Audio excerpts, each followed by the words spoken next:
Assalamualaikum warahmatullahi wabarakatuh. Kami dari kelompok 3, saya Nia Kurnia. Hari ini kami akan mempresentasikan tentang hakikat ilmu. Seperti yang kita ketahui, ilmu berasal dari kata al-alim, artinya maha berilmu. Ilmu artinya pengetahuan. Ilmu itu menjadi dua. Yang pertama ilmu husnuli, yang kedua ilmu huduri. Ilmu husnuli yaitu ilmu yang akan kita dapatkan melalui aktivitas seperti belajar, meneliti, membaca, dan lain sebagainya.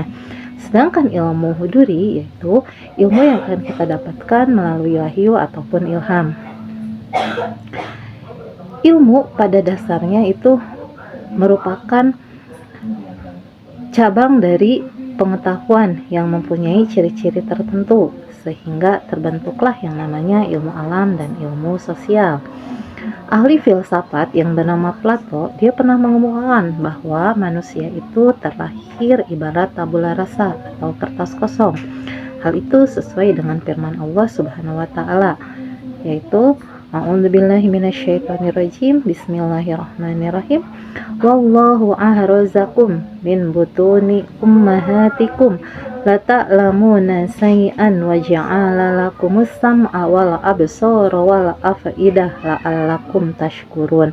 Yang artinya, dan Allah Subhanahu wa taala mengeluarkan kamu dari dalam perut ibumu dalam keadaan tidak mengetahui sesuatu pun, dan Dia memberimu pendengaran, penglihatan, dan hati nurani agar kamu bersyukur. Dalam perspektif pendidikan Islam, Allah lah muadib atau pendidik yang maha agung. Allah yang memulai pendidikan manusia, menentukan tujuannya, mengarahkannya, serta menurunkan para nabi untuk menyampaikan ilmunya. Begitu juga dengan kita. Sebagai calon guru ataupun calon pendidik harus mempunyai tujuan. Tujuan kita untuk mendidik itu apa? Apakah hanya untuk mentransfer ilmu atau yang lainnya? Jika tujuan kita hanya untuk mencari rupiah, maka tentunya keikhlasan di dalamnya itu sedikit berkurang. Lain halnya jika kita mendidik itu berdasarkan niat yang ikhlas, ridho lillahi ta'ala, karena Allah. Berapapun rupiah yang kita dapatkan tentu tidak akan menjadi suatu hambatan untuk kita, karena kita yakin apapun yang kita sampaikan, ilmu apapun yang akan kita berikan, insya Allah akan bermanfaat untuk anak didik kita, karena kita yakin bahwa ilmu yang bermanfaat itu akan menjadi penolong atau penerang di hari kiamat nanti. Selain tugas kita selaku calon guru ataupun pendidik, selain menyampaikan ilmu yang bermanfaat untuk anak didik kita, kita juga harus bertanggung jawab atas jasmani dan rohaninya, sehingga apa yang kita sampaikan itu bermanfaat untuk kehidupan anak didik kita, baik di dunia ataupun di akhirat. Para ulama filosofi mendefinisikan ilmu itu sebagai berikut. Yang pertama, menurut Imam Al-Raqib Al-Asfahani, pakar filosofi mendefinisikan ilmu adalah suatu hal dalam hakikatnya. Artinya, ilmu tidak hanya memiliki sifat buruk. Ilmu tidak hanya memiliki sifat bentuk, ukuran, atau yang lainnya, tetapi ilmu adalah segala hal yang menyangkut hakikat yang tidak berubah. Sedangkan menurut Imam Al-Ghazali, ilmu berarti satu sesuatu yang artinya pengenalan sesuatu atas dirinya. Definisi ilmu menurut Imam Al-Ghazali itu ada 3. Yang pertama, ilmu adalah berdasarkan pengalaman atau merupakan masalah perorangan. Yang kedua, ilmu datang sebagaimana adanya. Yang ketiga, ilmu merupakan semacam penemuan diri.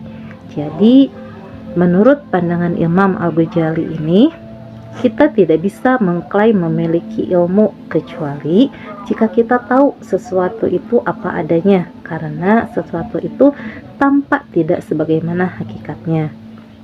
Sedangkan menurut Atir al-Din al-Abhar, seorang ahli logika, dia berpendapat bahwa ilmu adalah menghampirinya gambar atau suatu benda dalam pikiran. Artinya, untuk mengetahui sesuatu, pemikiran tentangnya itu harus memiliki gambaran yang mana sesuatu itu tergambarkan dalam benak, sehingga menyebabkan terjadinya perbedaan modern antara ilmu konseptual dan ilmu proporsional. Hal ini sama seperti yang disampaikan oleh Ibnu Sina, bahwa ilmu itu adalah menghampirinya gambar atau benda dalam pikiran. Sedangkan menurut Al-Syarif Al-Jurnani, ilmu sebagai tibanya makna dalam jiwa atau tibanya jiwa dalam makna. Artinya ilmu itu tentang makna, di mana semakin kita tahu tentang sesuatu, maka semakin bermakna sesuatu itu bagi kita. Dari keterangan di atas dapat disimpulkan bahwa ilmu itu adalah sejumlah makna, keyakinan, informasi, fakta, pemahaman, dan gambaran di bidang yang berbeda. Sedangkan hakikat ilmu dalam perspektif Al-Quran adalah segala pengetahuan manusia tentang alam fisik maupun metafisik, baik yang diperoleh melalui pengalaman, melalui hasil pemikiran, melalui penghayatan, melalui wahyu, melalui ilham, baik yang langsung ataupun tidak langsung. Yang kedua yaitu tentang urgensi epistemologi Islam. Epistemologi yaitu cabang ilmu filsafat yang membahas ilmu pengetahuan secara menyeluruh dan mendasar. Epistemologi disebut juga theory of knowledge karena berbicara tentang sumber-sumber ilmu dan bagaimana manusia bisa meraih ilmu. Ilmu itu sendiri merupakan suatu hal yang mendasar dalam kehidupan manusia. Ilmu dalam Islam sejak awal sudah bersifat tauhid, tidak sekuler antara unsur dunia dan akhirat. Semua ilmu itu bermuara pada satu tujuan, yaitu untuk mengenal kepada Allah Subhanahu wa Ta'ala. Sedangkan di Barat, ilmu itu dibagi menjadi 3 bagian, yaitu ilmu pengetahuan biasa atau knowledge, IFA atau science, filsafat atau filosofi. Pada saat ini, filsafat positivisme adalah landasan Barat. Pelopornya yaitu Auguste Comte. Dia menempatkan teologi sebagai tingkat yang paling rendah dan paling primitif dalam perkembangan ilmu. Menurut Comte, semakin cerdas manusia, maka semakin tidak butuh kepada yang namanya teologi, juga metafisika. Menurutnya, manusia modern adalah manusia yang hanya butuh ilmu pengetahuan positif, objektif, yaitu ilmu yang didasarkan kepada fakta empiris. Di luar fenomena dan fakta empiris bukan wilayah keilmuan dan tidak perlu dipelajari. Filsafat positivisme ini menjadi landasan sains modern Barat sampai saat ini, yang menjelma menjadi scientisme dan objektivisme.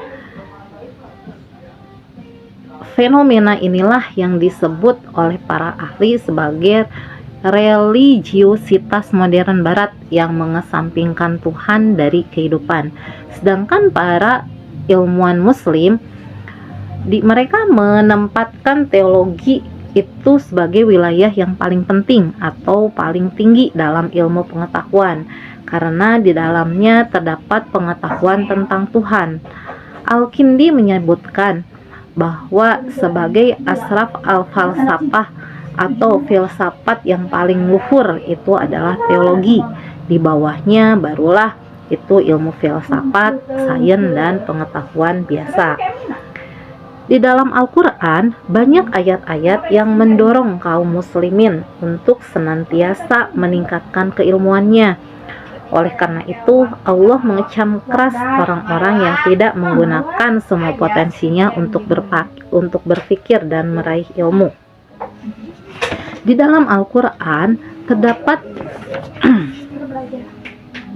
terdapat ilmu-ilmu Allah melalui ayat-ayatnya, yaitu yang pertama ayat tanjiliyah atau qauliyah, itu berhubungan tentang ulum al-diniyah. Yang kedua yaitu tentang ayat anfusiyah atau nafsiyah, yaitu yang berhubungan dengan ilmu sosial ataupun humaniora. Sedangkan yang ketiga itu ayat kauniyah, itu yang berhubungan dengan sains dan jasmani. Ada istilah yang namanya rusaknya ilmu dan ulama menjadi faktor kerusakan di dalam masyarakat. Tentu hal ini benarlah adanya. Jika ilmu itu kita pakai untuk sesuatu yang tidak baik, yang tidak semestinya, maka akan terjadilah kerusakan di muka bumi ini, seperti yang terjadi saat ini.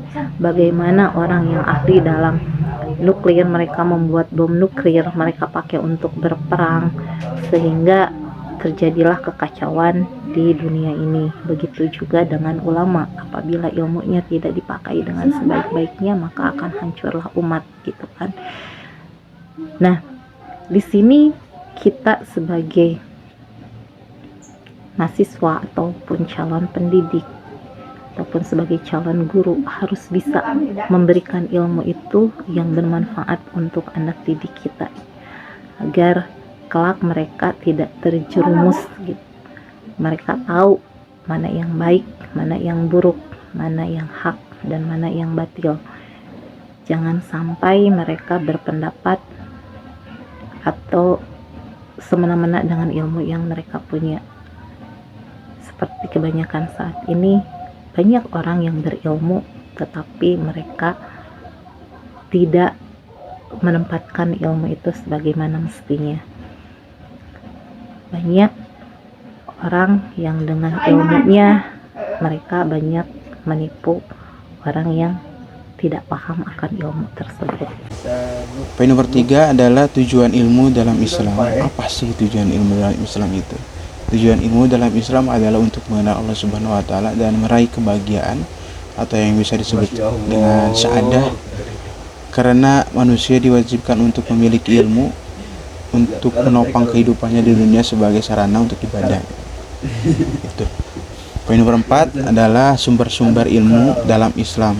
Ada beberapa poin, ada 4 poin dalam sumber-sumber ilmu dalam Islam. Itu adalah 1. Al-Quran, kedua hadis, ketiga akal dan hati, keempatnya indra.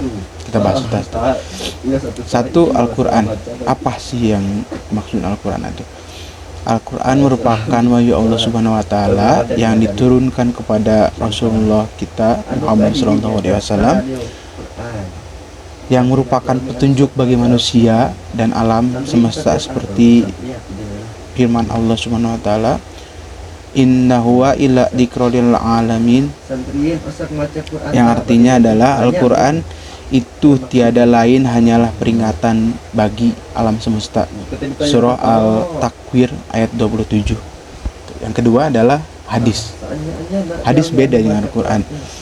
Kalau Al-Quran itu adalah merupakan sumber primer yang banyak muat pokok ajaran Islam, sedangkan hadis merupakan penjelas atau bayan bagi keumuman isi Al-Quran. Selain itu, hadis menguji manusia untuk kejujuran dan ketetapan dalam meriwayatkannya.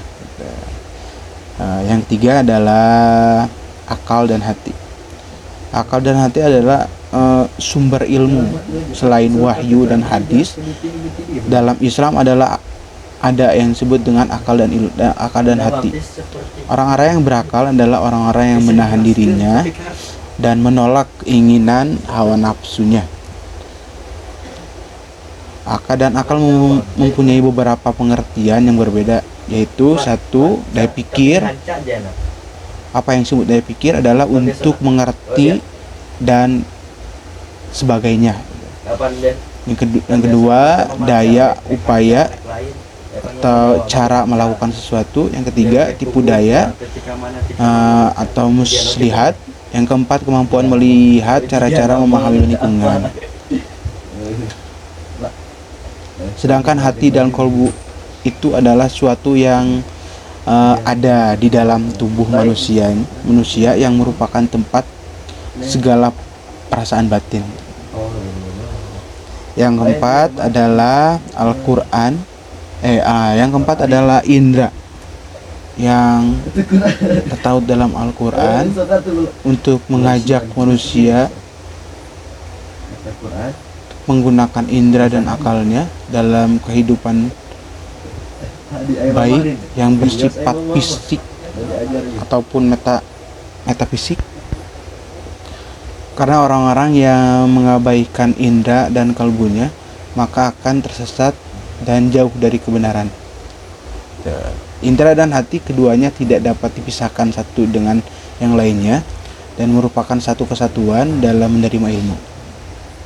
Sekian dari saya, terima kasih. Poin kelima, hubungan ilmu dengan filsafat pendidikan Islam. Nah, manusia mempunyai kewajiban mencari ilmu pengetahuan untuk modal dalam kehidupannya. Nah, fungsi dari ilmu ada 4 poin. Yang pertama, mengetahui kebenaran. Dengan ilmu pengetahuan, maka setiap manusia bisa mendapatkan sebuah kebenaran melalui proses-proses tertentu, baik dengan melakukan penelitian ilmiah maupun dengan berbagai cara lainnya. Poin kedua, menjelaskan ajaran atau akidah Islam. Untuk menjelaskan akidah Islam sesuai ajaran agama Islam agar mudah difahami oleh umat Islam. Poin ketiga yaitu menanggulangi alam, meningkatkan kesejahteraan umat Islam. Intinya kita harus belajar dari alam dunia ini. Allah telah menciptakan alam dunia ini untuk dikelola oleh manusia. Nah, untuk mengelola dunia ini, kita harus dibarengi dengan ilmu pengetahuan. Contohnya dalam Al-Quran surat Al-Hadid, yang artinya besi. Nah, dengan ilmu pengetahuan, maka kita bisa mengelola besi itu menjadi sebuah meja, kursi, gerobak, dan lain-lain. Poin keempat, meningkatkan kebudayaan dan peradaban Islam. Nah, untuk menciptakan kebudayaan dan peradaban Islam yang gemilang diperlukan pengetahuan untuk dapat mengelola seluruh tatanan kehidupan, baik mengelola masyarakatnya, baik itu untuk bisa mengelola sumber daya alam, sehingga mendapatkan segala sektor dalam bidang kehidupan, baik ekonomi, sosial, budaya, hukum, dan hak asasi manusia. Seperti di zaman Rasulullah SAW, sejarah mencatat bahwa umat Islam pernah berkuasa 3/4 dunia. Itu karena Rasulullah mengajarkan dari akhlak terutama, kemudian Rasul juga mengajarkan semua hal-hal yang bersumber dari Al-Quran dan hadis, sehingga hasilnya dapat kita lihat bersama di masa yang lalu. Teman-teman semuanya, alhamdulillah presentasinya telah selesai. Untuk teman-teman yang ingin bertanya atau ingin menambahkan, silahkan isi di kolom komentar ya. Alhamdulillah, terima kasih. Wassalamualaikum warahmatullahi wabarakatuh.